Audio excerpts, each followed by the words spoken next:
Hello friends, welcome back to our channel. 10+2 క్వాలిఫికేషన్తో apply చేసుకున్న విధంగా వైద్య ఆరోగ్య శాఖ నుంచి అఫీషియల్గా నోటిఫికేషన్ అయితే రిలీజ్ అయింది. కంప్లీట్ డీటెయిల్స్ చెప్తాను. చాలా ఇంపార్టెంట్ నోటిఫికేషన్. సొంత జిల్లాలో పోస్టింగ్స్ అయితే ఉంటాయి కాబట్టి లైక్ చేయండి. మీ ఫ్రెండ్స్ ఎవరైతే జాబ్ కోసం చూస్తున్నారో వాళ్ళకి షేర్ చేయండి, సో దట్ వాళ్ళకు కూడా హెల్ప్ అవుతుంది. సో నోటిఫికేషన్ డీటెయిల్స్ ఒకసారి చూసుకున్నట్లయితే నేను మీకు అఫీషియల్ వెబ్సైట్ లింక్స్ అన్ని కూడా డిస్క్రిప్షన్లో పెడతాను, ఒకసారి చెక్అవుట్ చేసుకోండి. సో చూడొచ్చు అఫీషియల్ నోటిఫికేషన్ డీటెయిల్స్ అనేవి. Notification for recruitment of human resources on contract basis. ఇవన్నీ కూడా పర్మనెంట్ జాబ్స్ అయితే కాదు, కాంట్రాక్ట్ విధానంలో ఫిల్ చేయడం జరుగుతుంది. ఇందులో మనకు మెయిన్గా చూసుకున్నట్లయితే కనుక డేటా ఎంట్రీ ఆపరేటర్ జాబ్స్ ఉన్నాయి, చూడొచ్చు ఇక్కడ. So data entry operator, data manager jobs ఉన్నాయి, మైక్రోబయాలజిస్ట్ జాబ్స్ అయితే ఉన్నాయి, ల్యాబ్ టెక్నీషియన్ జాబ్స్ అయితే ఉన్నాయి, ల్యాబ్ అసిస్టెంట్ వంటి జాబ్స్ అయితే ఉన్నాయి. నేషనల్ హెల్త్ మిషన్ నుంచి మనకి నోటిఫికేషన్ అయితే వచ్చింది. మరి జాబ్స్కి సంబంధించి మనకి కావాల్సినటువంటి క్వాలిఫికేషన్స్ ఏంటి, ఇవన్నీ కూడా మనం క్లియర్గా అయితే తెలుసుకునే ప్రయత్నం చేద్దాము. ఫస్ట్ ఇక్కడ మనం చూడొచ్చు ల్యాబ్ అటెండెంట్ అనే జాబ్స్కి సంబంధించి ఎవరైతే 2 years సంబంధించి ల్యాబ్ టెక్నీషియన్ కోర్స్ చేశారో ఎస్ఎస్సి తర్వాత వాళ్ళైతే అప్లై చేయొచ్చు. ఆర్ లేదంటే ఇంటర్మీడియట్ ఎవరైతే కంప్లీట్ చేస్తారో vocational course with 1 year clinical training లేదా అప్రెంటిస్షిప్ ట్రైనింగ్ చేసిన వాళ్ళు ఉన్నారో వాళ్ళైతే అప్లై చేసుకునే ఛాన్స్ ఉంటుంది. ఏజ్ అప్ టు 40 ఇచ్చారు. 15,000 రూపాయల జీతం అయితే ఉంటుంది. తర్వాత ల్యాబ్ టెక్నీషియన్ గ్రేడ్ 2. సో దీనికి కూడా అంతే, ఎస్ఎస్సి కంప్లీట్ చేసిన తర్వాత 2 years సంబంధించిన ల్యాబ్ టెక్నీషియన్ కోర్స్ చేసిన వాళ్ళు కానీ బీఎస్సీ ఎంఎల్టీ చేసిన వాళ్ళు కానీ అప్లై చేయొచ్చు. లేదంటే ఇంటర్మీడియట్ వొకేషనల్ కోర్స్ ఎవరైతే చేశారో వాళ్ళైతే అప్లై చేయొచ్చు. అరౌండ్ 23,000 వరకు కూడా శాలరీస్ అనేవి ఉంటాయి. మైక్రోబయాలజిస్ట్ జాబ్స్ అయితే ఉన్నాయి. దీనికి ఎవరు అప్లై చేసుకోవాలంటే కనుక మెడికల్ గ్రాడ్యుయేట్స్ అయితే అప్లై చేయొచ్చు. 2 years experience in laboratory sciences వీళ్ళు అప్లై చేయొచ్చు. లేదంటే ఎంఎస్సిఎన్ మెడికల్ మైక్రోబయాలజీ, సో వాళ్ళు అప్లై చేయొచ్చు అనమాట. ఎక్స్పీరియన్స్ అడుగుతున్నారు, ఒకవేళ ఎక్స్పీరియన్స్ ఉన్న వాళ్ళు అయితే కనుక అప్లై చేయండి. 45,000 రూపీస్ శాలరీ ఉంటుంది. డేటా ఎంట్రీ ఆపరేటర్ జాబ్స్ అయితే మనకి అవైలబుల్ అయితే ఉన్నాయి. 3 వేకెన్సీస్ అనేవి ఉన్నాయి. సో దీనికి ఎవరు అప్లై చేయొచ్చు అంటే కనుక సో గ్రాడ్యుయేషన్ కంప్లీట్ చేసిన వాళ్ళు అయితే అప్లై చేయొచ్చు. కంప్యూటర్ సంబంధించినటువంటి స్కిల్స్ ఉండాలి. అంటే మీకు ఇక్కడ సర్టిఫికెట్ ఇస్తారు కదా, సో అదైతే కావాల్సి ఉంటుంది. అప్ టు 40 ఏజ్ లిమిట్ ఇచ్చారు. 18,450 శాలరీస్ ఉంటాయి. డేటా మేనేజర్ జాబ్స్ అయితే ఉన్నాయి గైస్. దీనికి సంబంధించి పీజీ క్వాలిఫికేషన్ అయితే అడుగుతున్నారు. కంప్యూటర్ సైన్స్ విభాగంలో 1 year ఎక్స్పీరియన్స్ కూడా అడుగుతున్నారు. 36,000 రూపీస్ శాలరీస్ ఉంటాయి. సో క్వాలిఫికేషన్స్ ఉన్న వాళ్ళు అయితే అప్లై చేసుకునే ప్రయత్నం చేయండి. సో ఏజ్ లిమిట్ సంబంధించి రిలాక్సేషన్స్ అయితే ఉంటాయి. ఎస్సీ ఎస్టీ బీసీ అభ్యర్థులకి 5 years అని చెప్పి ఇవ్వడం జరిగింది. అలాగే 3 years ఏమో ఎక్స్ సర్వీస్మెన్ క్యాండిడేట్స్కి, ఉమెన్ క్యాండిడేట్స్కి మీకు ఉంటుంది. అలాగే 10 years ఫర్ ఫిజికల్లీ ఛాలెంజర్ వాళ్ళకి సంబంధించి మీకు ఇవ్వడం జరుగుతుందని చెప్పేసి కూడా మెన్షన్ చేయడం జరిగిందనమాట. సో దీనికి అప్లికేషన్స్ ఆన్లైన్లో పెట్టుకోవాలి. అఫీషియల్ వెబ్సైట్ ఉంటుంది. ఆ వెబ్సైట్లో మీరు అప్లికేషన్ డౌన్లోడ్ చేసుకొని ప్రింట్అవుట్ తీసుకొని ఫిలప్ చేసి సబ్మిట్ చేయాలి. 500 రూపీస్ సంబంధించినటువంటి అప్లికేషన్ ఫీజు అయితే పే చేయాల్సి అయితే ఉంటుంది. డీడీ తీయాలి in favour of district medical and health officer Chittoor అని చెప్పేసి మీరు బ్యాంక్ వాళ్ళు చెప్తే వాళ్ళు 500 రూపీస్ తీసుకొని స్లిప్ ఇస్తారు, డీడీ స్లిప్.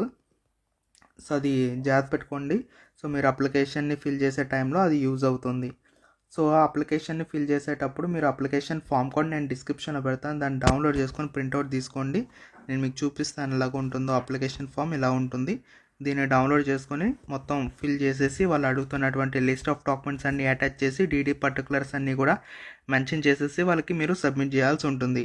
ఎప్పటి వరకు సబ్మిట్ చేసుకోవచ్చు అంటే కనుక ఇక్కడ చూడండి, February 20 వరకు టైం ఉంది. 5 PM వరకు లాస్ట్ టైం. సో అప్పటి వరకు మీరైతే అప్లై చేసుకునే ఛాన్స్ అయితే ఉంటుంది. మీరు ఎవరికి పంపించాలంటే కనుక చూడండి, ఆఫీస్ ఆఫ్ ది ఇక్కడ కనిపిస్తుంది కదా, ఇక్కడ పంపించాల్సి ఉంటుంది. చిత్తూరు వాళ్ళకి పంపించాల్సి ఉంటుంది అనమాట. డేటు టైము నేను మీకు ఇక్కడ హైలైట్ చేస్తున్నాను.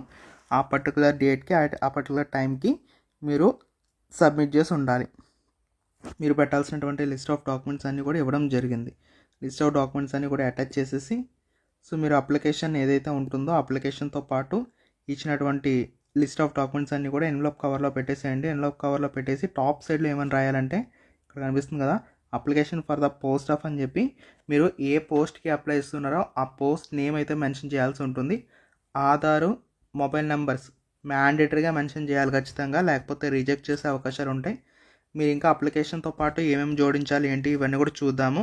బిఫోర్ దట్ మనకు సెలెక్షన్ ప్రాసెస్ చూసుకున్నట్లయితే కనుక సో ఎవరైతే అప్లికేషన్స్ పెట్టుకున్నారో వాళ్ళందరికీ కూడా మనకు selection is based on merit. ఎవరికైతే మెరిట్ ఉంటుందో వాళ్ళకైతే జాబ్స్ ఇస్తామని చెప్పి చెప్తున్నారు. 100 మార్క్స్కి సంబంధించి మీకు ఇక్కడ మెరిట్ అయితే తీస్తారు. 75 మార్క్స్ వచ్చేసరికి ఇక్కడ మనకు క్వాలిఫైయింగ్ ఎగ్జామ్ అయితే ఉంటుంది. అలాగే 10 మార్క్స్ అగెయిన్స్ట్ వెయిటింగ్ పీరియడ్. మీకు కాంట్రాక్ట్ వచ్చేసరికి 1 ఇయర్ పాటు ఉంటుంది. తర్వాత మళ్ళీ ఎక్స్టెన్షన్ చేస్తారు, గమనించాలి. దీనికి సంబంధించి మీకు అప్లికేషన్ ఫామ్ కూడా చెప్తాను, నేను డిస్క్రిప్షన్లో పెట్టాను కదా లింక్, దాన్ని అయితే ఓపెన్ చేసుకోండి. ఇక్కడ మీ ఫోటో అయితే అతికించాలి. మీరు ఏ పోస్ట్కి అప్లై చేస్తారో మెన్షన్ చేయండి. తర్వాత మీ డీటెయిల్స్ ఇవ్వాలి. ఇందులో అప్లికెంట్ నేమ్ ఇవ్వాలి, బ్లాక్ లెటర్స్లో ఇవ్వండి, క్యాపిటల్ లెటర్స్లో ఇవ్వాలి. ఇచ్చిన తర్వాత మీ యొక్క ఆధార్ నెంబర్ అయితే ఇవ్వాల్సి ఉంటుందన్నమాట. ఈ విధంగా మెన్షన్ చేయాలి మీ యొక్క ఆధార్ నెంబరు, ఓకేనా? ఇలా మెన్షన్ చేయాలి. తర్వాత మీ ఫాదర్ నేమ్ ఏంటో మెన్షన్ చేయండి. ఇక్కడ ఈ విధంగా మీ ఫాదర్ నేమ్ అయితే మెన్షన్ చేయండి.